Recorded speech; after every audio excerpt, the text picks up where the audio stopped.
Hello student, आज हम करेंगे क्लास 10 छत्तीस का पार्ट नंबर 11 जिसका नाम है बाल गोविंद भगत। और इसमें से भी हम करेंगे टोटल टॉप 30 क्वेश्चन जो कि आपके सारे के सारे इंपॉर्टेंट है। बोर्ड एग्जाम से पहले आपको ये कंप्लीट वीडियो बहुत देखना ज़रूरी है। तो स्टार्ट कर लेते हैं क्वेश्चन नंबर 1 से। बाल गोविंद भगत आत्मा व परमात्मा के बीच कौन सा संबंध मानते थे? तो बाल गोविंद भगत के अकॉर्डिंग ये था कि आत्मा और परमात्मा के बीच में ठीक वैसा ही संबंध है जैसा कि प्रेमी और प्रेमिका के बीच में होता है। तो फर्स्ट क्वेश्चन का बी ऑप्शन करेक्ट है। नेक्स्ट क्वेश्चन है, लेखक बाल गोविंद भगत के किस गुण पर मुग्ध थे? तो जो बाल गोविंद भगत के लेखक है राम वृक्ष बेणीपुरी, वो बाल गोविंद भगत के किस गुण पर मुग्ध थे? तो वो जो है बाल गोविंद भगत बहुत ही मधुर गीत गायन करते थे और उसी पर जो है वो काफी मुग्ध थे। ठीक है, तो सेकंड क्वेश्चन का सी ऑप्शन हो रहा है करेक्ट। नेक्स्ट क्वेश्चन है, बाल गोविंद के गीतों को सुनकर वहां उपस्थित सभी लोग क्या करते थे? तो बाल गोविंद भगत जब अपने गीत गाते थे तो वहाँ के जो आसपास के लोग होते थे जो वहाँ पे उनके गीतों को सुनते थे वो क्या झूम उठते थे। तो आपका बी ऑप्शन हो गया करेक्ट। नेक्स्ट है, बाल गोविंद किसके पद गाया करते थे? तो बाल गोविंद जो है कबीर के पद गाया करते थे। नेक्स्ट क्वेश्चन है, बाल गोविंद के गीतों में कैसा भाव व्यक्त होता था? तो बाल गोविंद जितने भी गीत गाते थे उसके अंदर प्रभु मिलन का भाव जो है व्यक्त होता था। तो ए ऑप्शन हो गया करेक्ट। नेक्स्ट क्वेश्चन है, भगत जी अपने बेटे का खास ख्याल रखा करते थे क्योंकि वह भगत जी का इकलौता बेटा था जो कि काफी सुस्त और बोदा था, तो इसलिए वो जो है उसका काफी ख्याल रखते थे। बाद में डेथ भी हो जाती है। नेक्स्ट क्वेश्चन है, बेटे के मरने पर भगत जी क्या कर रहे थे? जब बेटे की मृत्यु हुई तो उस टाइम पे और नॉर्मल लोग जो भी करते हो लेकिन जो बाल गोविंद भगत है वो अपने गीत गायन में ही बिजी थे, वो गा रहे थे। ठीक है। नेक्स्ट क्वेश्चन है, बेटे की मृत्यु के पश्चात बाल गोविंद भगत की आखिरी दलील क्या थी?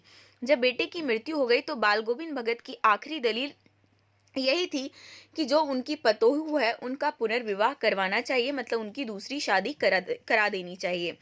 तो ए ऑप्शन हो गया करेक्ट। नेक्स्ट है, भगत जी बेटे के मरने के बाद अपनी बहू की दूसरी शादी क्यों करवाना चाहते थे? ठीक है ना। तो इसके पीछे का क्या रीजन था? क्या वो उससे छुटकारा पाना चाहते थे, सबकी नज़र में अच्छा बनना चाहते थे, या फिर चाहते थे कि उनकी जो बहू है उसका सुखद भविष्य बने? तो यही ऑप्शन करेक्ट है। वो चाहते थे कि उनकी बहू का जो है आने वाला भविष्य सुखद बने, इसलिए चाहते थे कि उनकी बहू, अब उनके बेटे की तो मृत्यु हो चुकी है तो उसकी जो है दूसरी शादी करवा देनी चाहिए।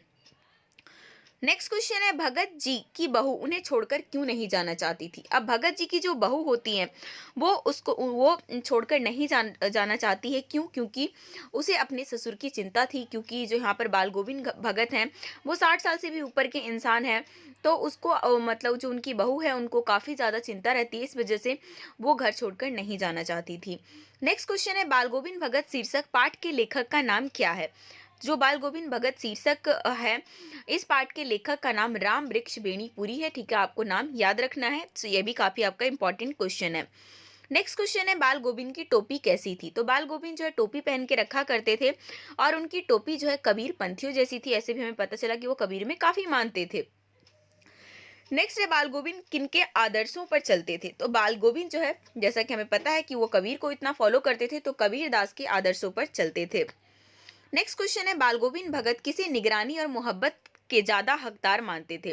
बाल गोविंद भगत के अकॉर्डिंग जो कमजोर व्यक्ति है उसे निगरानी और मोहब्बत को जो है मतलब वो इंसान मोहब्बत और निगरानी का ज्यादा हकदार है। तो बी ऑप्शन यहाँ पर हो गया करेक्ट। नेक्स्ट क्वेश्चन है, बाल गोविंद भगत की संगीत साधना का चरमोत्कर्ष कब देखा गया?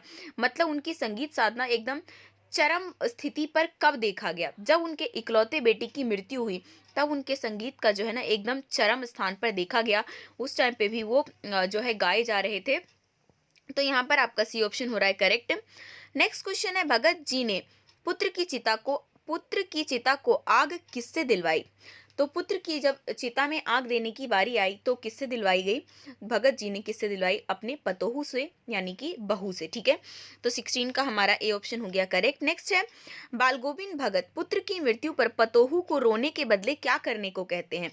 वो कहते हैं कि तुम रो नहीं बल्कि क्या करो, उत्सव मनाओ। क्यों? उत्सव मनाने के पीछे क्या रीजन था?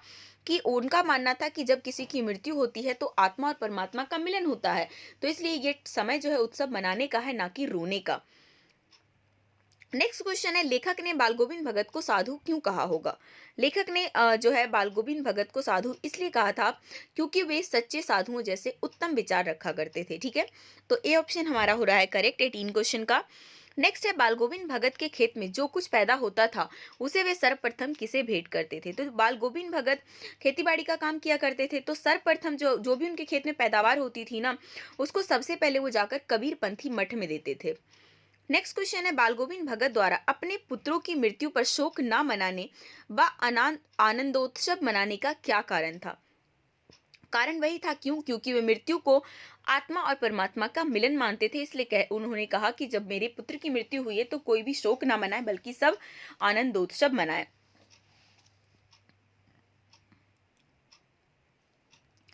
नेक्स्ट क्वेश्चन है, बाल गोविंद भगत प्रातः काल जल्दी उठकर कहाँ जाते थे? तो बाल गोविंद भगत का सुबह का ऐसा शेड्यूल था कि गांव से 2 मील दूर वो नदी में स्नान करने जाया करते थे। नेक्स्ट क्वेश्चन है, बाल गोविंद भगत कौन सा वाद्य यंत्र बजाते थे? तो बाल गोविंद भगत जिस वाद्य यंत्र को बजाते थे उसका नाम जो है खंजड़ी था। ठीक है ना, आपको सी ऑप्शन यहाँ पे याद रखना है। नेक्स्ट क्वेश्चन है, बाल गोविंद भगत की पुत्र वधू को क्या चिंता थी? अब बाल गोविंद भगत की जो पुत्र वधू थी ना, वो वैसे तो जब बेटे की मृत्यु हुई तो बाल गोविंद भगत ने कहा कि हाँ तुम पुनर्विवाह कर लो, लेकिन उनकी पुत्र वधू को क्या लगता था कि बुढ़ापे में जो है इनके लिए खाना कौन बनाएगा, अगर ये बीमार पड़ जाते हैं तो पानी कौन देगा, और इस उम्र में देखभाल कौन करेगा, तो अपने ससुर को लेकर जो है वो काफी चिंतित रहती है। तो ये तीनों के तीनों ही रीजन करेक्ट होने की वजह से उपरोक्त सभी बातों की चिंता जो है उन्हें थी। तो 23 का हमारा डी ऑप्शन हो गया करेक्ट। नेक्स्ट है, भगत का पुत्र वधू को उसके भाई के साथ भेजना उनके चरित्र के किस गुण का बोध करता है? भगत जो है वो क्या चाहते हैं कि उनकी जो पुत्र वधू है वो भाई के साथ चला जाए, मतलब भाई के साथ भेजने में उनके किस चरित्र के किस मतलब चरित्र का कौन सा गुण यहाँ पर हमें दिखता है? तो इसके अंदर क्या है, उनकी दूरदृष्टि और त्याग भावना। मतलब उन्होंने ये नहीं सोचा कि हाँ मेरी बहू चली जाएगी तो हाँ मुझे खाना कौन बना कर देगा या फिर जो भी है, बल्कि उनने क्या सोचा कि हाँ इसका भविष्य खराब हो जाएगा, तो इस वजह से ये उनके चरित्र का ये गुण हमें यहाँ पर प्रदर्शित होता है। नेक्स्ट है, बाल गोविंद भगत की मृत्यु किस कारण हुई? तो बाल गोविंद भगत की मृत्यु जो है बीमारी से हुई थी। कौन सी बीमारी से? हाई ब्लड प्रेशर यानी कि उच्च रक्तचाप से। नेक्स्ट क्वेश्चन है, बाल गोविंद भगत के गांव के लोगों का मुख्य धंधा क्या था? अब बाल गोविंद भगत के गांव के लोगों का मुख्य धंधा जो है खेती बाड़ी ही था, और साथ में बाल गोविंद भगत खुद भी खेती बाड़ी किया करते थे। नेक्स्ट है, बाल गोविंद कबीर को क्या मानते थे? बाल गोविंद जो है कबीर को अपना साहब मानते थे। ठीक है ना, गुरु में से आप कंफ्यूज मत होइए, वो साहब मानते थे। नेक्स्ट क्वेश्चन है, बाल गोविंद भगत के संगीत को लेखक ने क्या कहा है? बाल गोविंद भगत के संगीत को लेखक ने क्या कहा है? तो लेखक ने उसे जादू बोला है। नेक्स्ट क्वेश्चन है, कार्तिक मास आने पर बाल गोविंद भगत क्या करने लगते थे? तो जैसे ही कार्तिक मास आता था वो प्रभात फेरी शुरू करने लग जाते थे। तो ए ऑप्शन यहाँ पर करेक्ट हो जाएगा। और लास्ट क्वेश्चन है, लेखक ने लोही किसे कहा है? लोही जो शब्द है वो यूज किया गया है प्रातः काल की लालिमा को। ठीक है, तो बी ऑप्शन करेक्ट हो गया। तो सो होपफुली आपको वीडियो पसंद आई होगी, तो वीडियो को लाइक करिए, अपने दोस्तों के साथ शेयर कीजिए, और आपने कोई भी चैप्टर मिस किया है तो क्लास 10 MCQ सुपर सीरीज नाम की प्लेलिस्ट बनी हुई है, वहां से आप जो है सारी वीडियोस को एग्जाम से पहले देख डालिए, और साथ ही अपने दोस्तों के साथ भी जरूर शेयर कीजिए। चैनल पर नए जुड़े हैं, सब्सक्राइब करके बेल आइकन क्लिक कर लीजिए।